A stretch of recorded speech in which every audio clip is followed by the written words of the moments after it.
Eyes on Fishing with Mitch Peterson, Josh Sheldon, and Brad Qualley, leading you to the next level.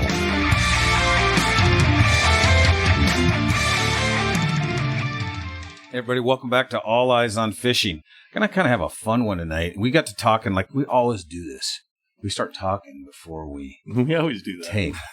And we're like, we could have taped a whole episode. But what we ended up doing is saying, you know what? We had a tournament this last weekend where we ran one, and it's called Lucky Surprises. Things that happen that change your day, right? That change, even if it's out just fun fishing or if it's out for tournament fishing or whatever it is. But the tournament that we had this weekend had a lot of good anglers out there. Bass Pro Cabela's really stepped up and helped support this event, saved it with a lot of other sponsors that we have for this. And I'm telling you right now, we have great sponsors, great series with the Colorado Walleye Trail. But it really led us into, we got lucky, right? Mm-hmm. And it started making us think about reflecting back on some of the different times we've been out on the water and how we've came into it with a game plan. And how things have changed, or we stuck with the game plan, but got lucky. Well, and it's not even tournament fishing in general. No. What we're talking about is catching big fish. We're talking about the luck of catching big fish as much as anything, right? I mean, it's not, we got lucky this weekend with fishing the tournament and catching fish at the tournament. We got lucky because Mitch, stuck a pig while we were out screwing off, just, confirming fish. Yeah, confirming fish hanging out on the boat. So, but there's other times it's not just about pigs. Sometimes it's about getting you back in the game. Well, yeah, if it's a tournament thing. But, there's a lot of times, especially for a lot of people, where it's, going down and fishing off the shore in early spring and, having those post-spawn, mamas coming off and hammering it. That's, again, being prepared, being ready, having your stuff all set up and ready to go. Yeah, because as we were talking about it, and I really love this, Doug Stange in Fisherman says, what's the definition of luck? When opportunity meets preparedness. Mm-hmm. Yes. Or the other way around, however it really is. But I know exactly what you mean. But when you sit and think about that, that's right. Or the other way around. When preparedness meets opportunity. I think that's how it is. Officially. Yeah. It is. Preparedness means opportunity. Yeah. But, that knot held up. We were fishing the right speed, the right depth, where that fish was, which, we didn't know that fish was there. Right. No clue. Well, and it all starts, that's kind of how we structure these podcasts, especially, in the spring. We start off with equipment checks, preparing your equipment, making sure your boat's good to go, make sure your trailer's good to go. Changing your line. Yep. So changing your line is huge, right? If you've got trash line from the year before, and you're catching 17-inch eyes, screwing off and doing all that, it's good to go, right? But if all of a sudden you get your, the big one and you haven't changed your line, now you got issues. Now maybe you hit a spot where the sun deteriorated your mono last year and it breaks. Yeah. So yeah, maybe you choose to tie your snell on your slow death rig with 10-pound fluorocarbon and that fish doesn't even look at it. But since we use 6, he couldn't help it. She had to eat it.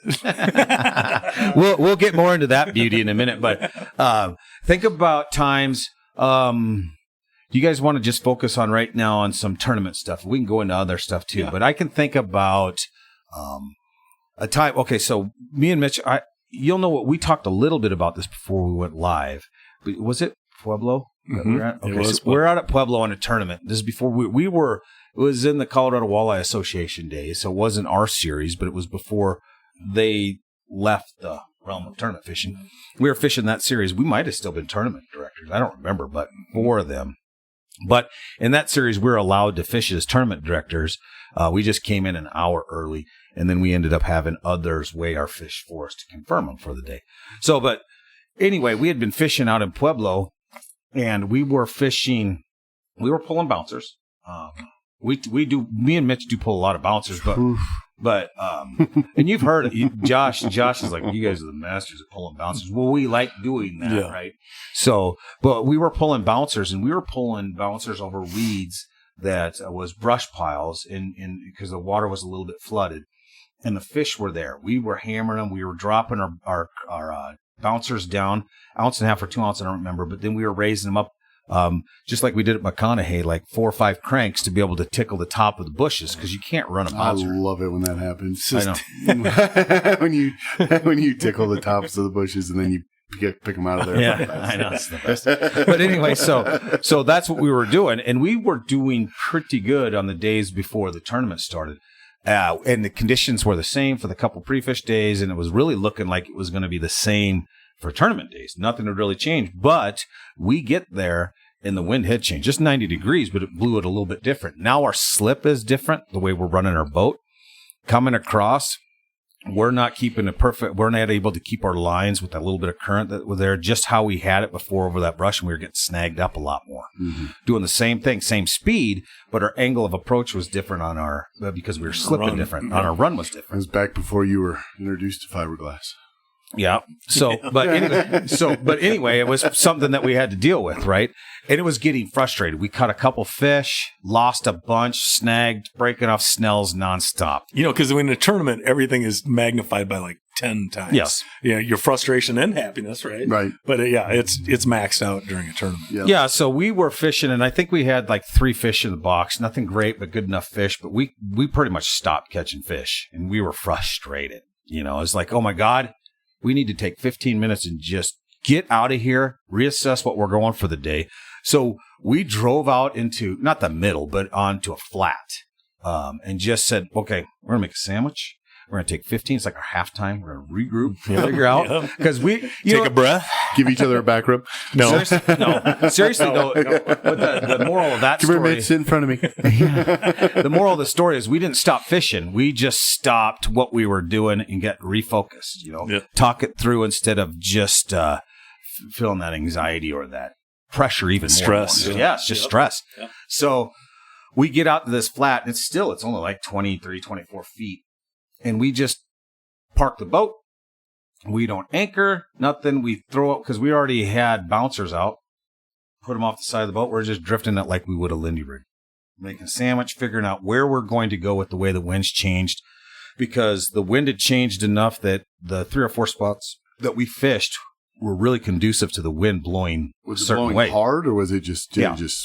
It was like 15. Enough to deal with. Yeah. It was enough. Not bad, but enough that it creates a little bit of issues. 15, and it gusts every once in a while. You know how the gusts up to like 25, 30, and it just blows you off. And it's just a breeze down there. It's like a Wyoming breeze. Yeah, Pueblo gets Wyoming breeze. And then you stall, and everything's dropping down into the brush, and it was frustrating. So anyway, we set it out. We're just drifting. So a 15-mile-an-hour wind is going to drift a aluminum boat. We're probably drifting at like 1. Oh, yeah. Probably even a little faster. And we're sitting there, and Mitch making a sandwich. Perfect, though, especially if you had death on. Yeah. Well, and we'd been catching them at 0.7. So to us, that felt like flying. So we were probably 1, whatever it was. And because we didn't care about the speed. We're just going to go float around out here for 15 minutes, regroup, put our we had 1.5 or 2 ounce bouncers on, so we know at 23 feet, if it blows us at 2, we're going to be able to get them down and still work the bottom. And we'd marked a few fish out there, so we said, well, here's a place we're going to try. So never fished this. We didn't say we were going to try it. We just started eating our sandwiches. No, but this is a place we're at least going to let lines out. So you feel like you're fishing. Well, you're in a tournament. We've got to have lines in the water. Yeah, you're not going to catch them. I guarantee you're not going to get anything if they're all in the boat. Right. That's a guarantee. So sure enough, we're sitting there eating our sandwich, and one of our poles loads up, put it up, and it's a nice fish. I don't remember what it was, like 19 or 20. It was a good fish. We're like, oh my God, thank you. We just caught a nice fish and put that in, and another one. We just boxed in a place that we had never fished, never done anything. Mm-hmm. We were prepared to have because we drifted the right way. We were prepared to be able to have the right type of weights on to at least let out and still fish, but not actively fish like a structure line or anything. Right. We were just fishing flat. And we ended up catching another one that was about the same size. Put 2 fish in the boat, made our box. Now we had 3 more that we could go for the day.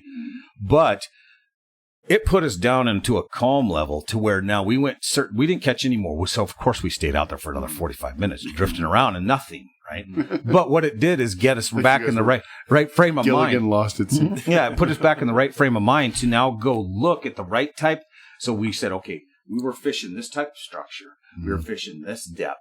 let's go find that now where the wind's going to be conducive for us to be able to mirror that. And we went out and we boxed and we ended up cashing a check. We did good, but it got us back in but that was luck, right? Oh, yeah. Preparedness, but it was luck that we went out there and ended up catching fish. Yeah. So those two fish happened to be in the path of the boat to even see our bait. Right. That's where I've had debates with buddies back in Minnesota, like, fishing and hunting even, how much of it is luck versus skill, right? Right. I mean, major debates, like almost a fist fight. Like, no, it's skill. No, it's luck. You just, well, after all these years, putting plenty of time on the water and out hunting and fishing and everything. Yeah, I think it's true. That's why I like Doug Stange's thing it is luck that those two fish were there. And they were not negative. They actually hit our bait, Stephen, give us that, kind of positive vibe where, we could have been maybe, 50, 100 yards away from that drift line, and there might not have been fish there. Yeah. And we would have been right in the same boat, literally. No pun intended. Yeah, no pun intended on that. Oh, boy. We're in the same boat, frustrated, not knowing what to do, but we lucked out and got those two fish, changed everything. Yeah. We've taken away from that before because that was probably, 6 years ago? Yeah, 7, six, seven, whatever. Time flies. But so, yeah, it's probably 7. You're probably right. But what we learned from that, too, is when you're out, and this pretty much, like I said, we're talking tournament fishing, but when we're out there and things aren't going your way, we've now taken the time to say, okay, hey, this isn't working. It was. Well, let's just regroup. Don't be frustrated. Don't keep pounding the same water. Figure out what was successful before we got here and try to figure out how we're going to do that somewhere else that's going to be more conducive. Well, that's true for everybody. That's true for the weekend warrior, right? He goes out there and, maybe what you did last weekend at one lake is not even close to the anxiety level's probably the same. And the anxiety level, and the tension, because you don't have you're not trying to get as big as you can, as quick as you can. But, still there's, we all know that there's a lot of people that go out there and love being the Facebook kings and, and putting on all their fish and doing all that. And, it's one of those deals where, or let's say you take somebody out fishing. You're like, oh, you tell your next door neighbor, man, I whack them out there all the time. And then you take them and all of a sudden now you have to produce. Right. It's a little bit of a different story, right? Yeah. Mm-hmm. So I think that's the interesting piece is that being prepared comes at many levels, and it starts, in January and February, and it goes from there, and it goes, all the way through the year, because just because you changed your line, or just because you sharpened your hooks, or rearranged your tackle box, or or whatever, in January, February, doesn't mean you're not going to have to do the same thing before you go every time, or at least a couple times a month, or 2 times, during the season, or whatever your routine is. I mean, I know, and you guys, probably have had the same experience, that you go out and fish, and especially in a tournament, and by the end of Sunday, you're looking around, and every cup holder has 4 jigs, a crankbait, 3 heads that you didn't use. I mean, just stuff that you just wada line. Wada line. Yep. Stuff you tossed off into any little thing that can hold a hook has got 12 of them, and really you spend 2 hours putting everything back, right? You taking your crankbaits and putting them back in the box in the right spot, and all that box doesn't go there. That box goes over here, or That's for after. Yeah, that's the during the day, because right. if you're organized going out there, where everything is.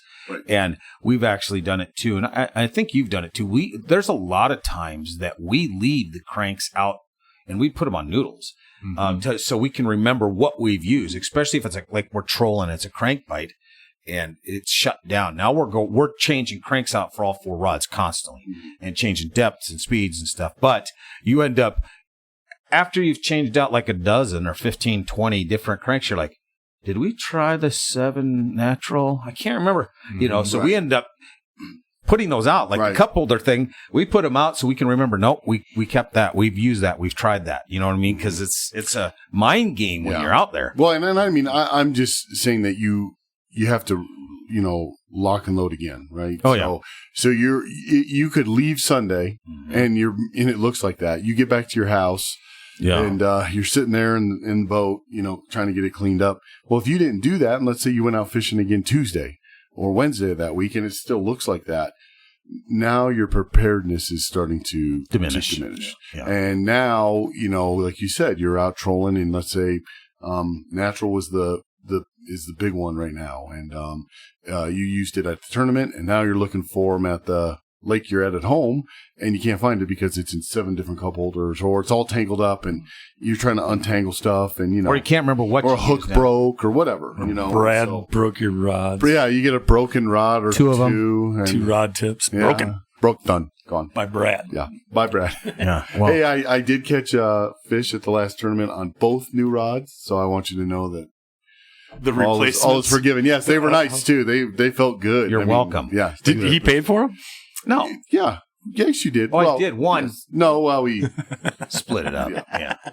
we encompassed it into some business costs. He ended up, dude. This pole he had since he was like 14. So the one I broke. Zebco. Yeah. I was like, You whatever. took the 202 off and Hey, put on a. you could not put a price tag on, the experiences in that pole and all the fish Shut I caught on them. I mean, the nostalgia, Oh. and you just, you know what? You snapped it, and it was like it's like ripping off the Band-Aid. No, it was like a Get it soul, over with. Get it out like of here. a soul leaving that pole. Look, I don't know if everybody caught that, but you said, you go, no, it's all good now. We're all good. Bullshit. It's never going to go away. Ever. Tell me about your lucky surprise, something that you had. Like when you were out with, it could be for me. We're fishing with Gary, Dan, Eric. Whatever. It's interesting because I just think about, I think one of them is I only have one fish on the wall at home, and it's an actual mount. It's not a replica, and I don't want to see the emails. Oh, we should do replicas. Yes, we should do replicas, but this one died, so I didn't. I wasn't about to give it to the seagulls. So Look, I was there. You tried to revive it for a long time. and swam out after it several times to get it and bring it back. So anyways, but it was a great fish because it's just about as big around as it is long, and it was what look was that? You gave Brad a look. I was like, I don't know about that. No, it is. It was about as right.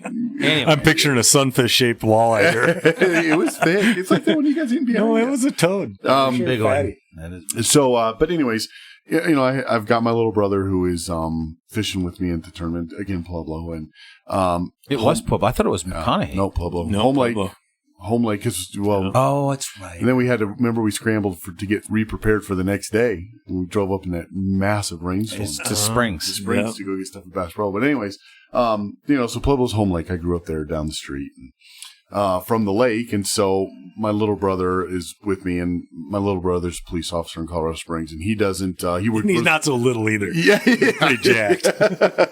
Yeah, now he's not so little anymore. I'm still taller. I'll always be taller, but he's got no neck and 7 chins. But he is working midnights, and so he gets off and is I got to kind of keep bumping him awake. Yeah, he's hurting. He's sitting there, he's sitting there, he's, drifting off into sleep. And so it's I think it was a July, like even a mid-July tournament, which is kind of rare not to have it down there that late. And it was we figured out a crankbait bite.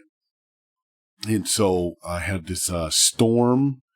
Can't even remember which one it was, but it was a chrome with a orange, kind of an orangish.